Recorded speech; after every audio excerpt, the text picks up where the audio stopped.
Greetings from the roof, Pretty Speak cabin in Lochapoke, Alabama. This cabin is a typical log cabin that you would have seen in the Alabama Territory in the 1800s. This was built around 1850.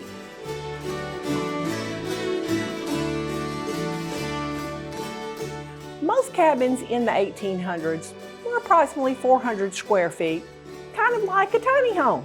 That's exactly what it would have been. They would have stopped, found a flat place, they would have cut down trees, they would have used a draw knife, and they would have either flattened the sides on all four sides to make this square log cabin, or they could have actually just cut the tree down and used the round log to make this cabin.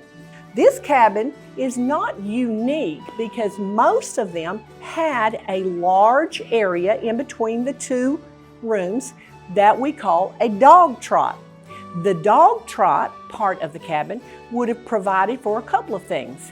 It actually provided some cross ventilation so they could go, and if they were shelling peas, they could go out there and have a little air condition. Got air conditioned because, as you know, no electricity in the 1800s.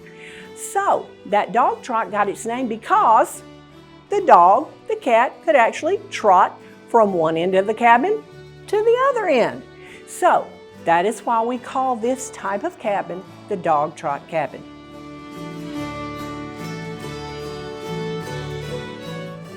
Everything a family needed, a pioneer family needed, was in this one room. How in the world is that? Okay, well, as you can see, I'm in front of the fireplace, which provided not only heat, but something just as important and necessary as heat. This is where they made their food. This was their kitchen.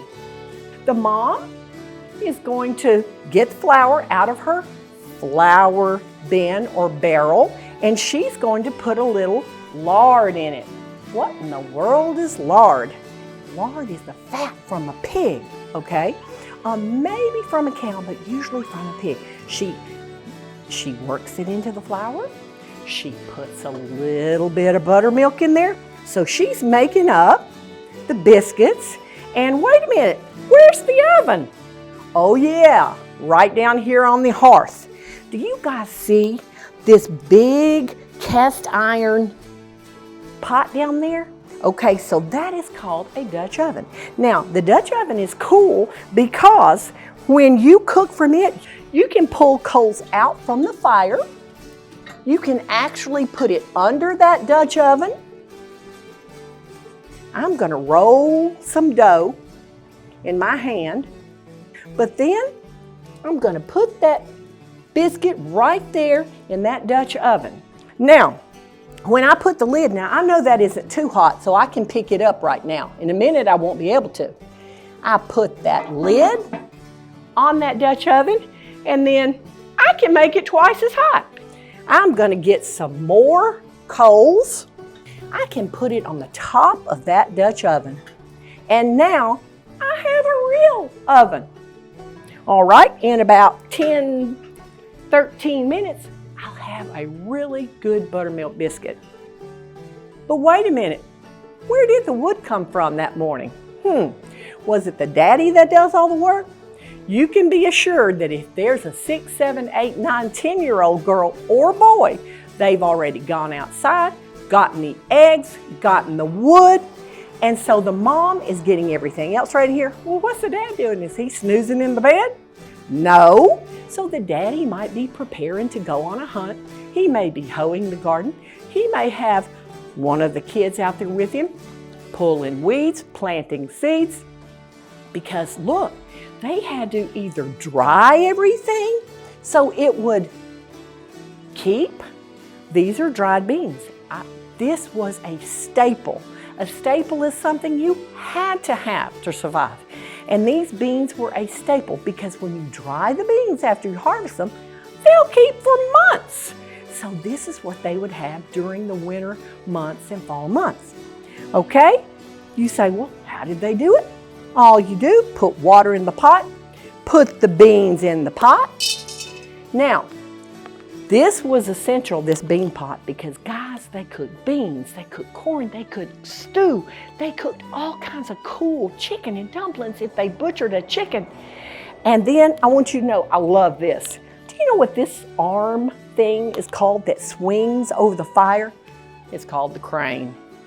You guys know what a big crane does.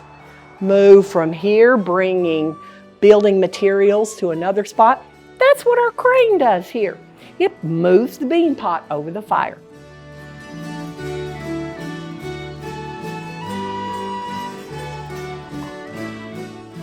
Over to the right, your right would be their dining room. This is their table, bench, as you notice, all made of wood.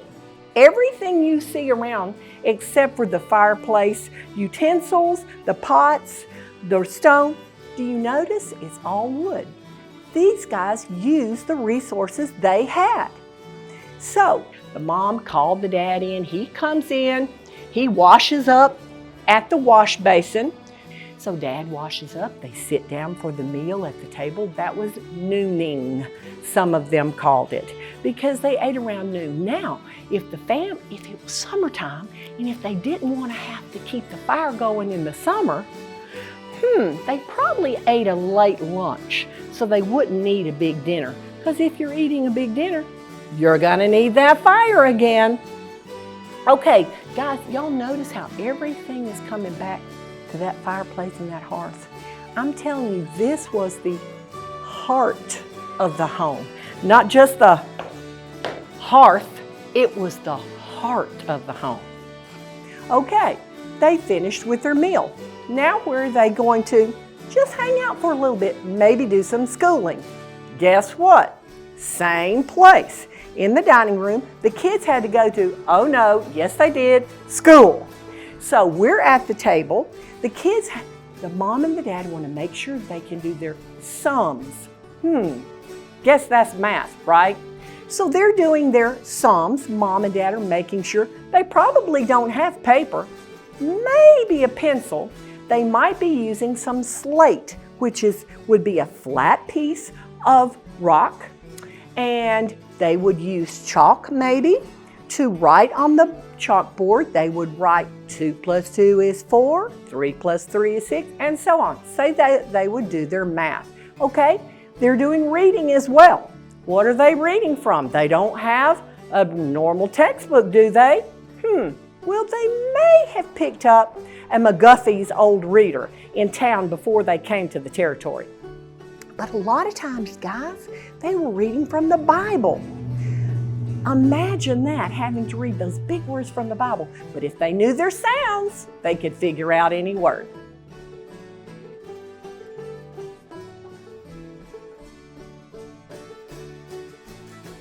Okay, guys, now, let's say it's evening time. You've read a little. Daddy might play his violin. He's smoking on his pipe over here in the chair by the fire. The mom has put the baby down in the cradle. She might be sitting, rocking with her foot. Okay, now, there's a bed over in the corner. Okay, so that's the bedroom of the cabin. But wait a minute, where are the kids gonna sleep? You know where? Up. Now, we don't have the slabs of wood on the rafters here, but back in 1850, the sides of the logs rather, which looked like boards, that they actually kind of sawed off, those were slabs. You could actually lay them across the rafters and make a floor. Now, kitchen, dining room, bedroom, bathroom, okay, but there's an important part of the bathroom that we haven't talked about. What if in the middle of the night, let's say it was cold, and you didn't want to walk outside to an outhouse? You may not even have an outhouse to potty in yet. What are you gonna do? Well, I'll tell you what you do.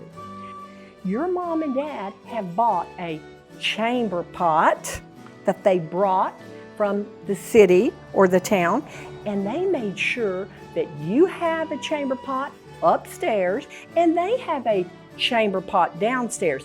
That was the nice way to put it. You also called it a slop jar. Wonder why?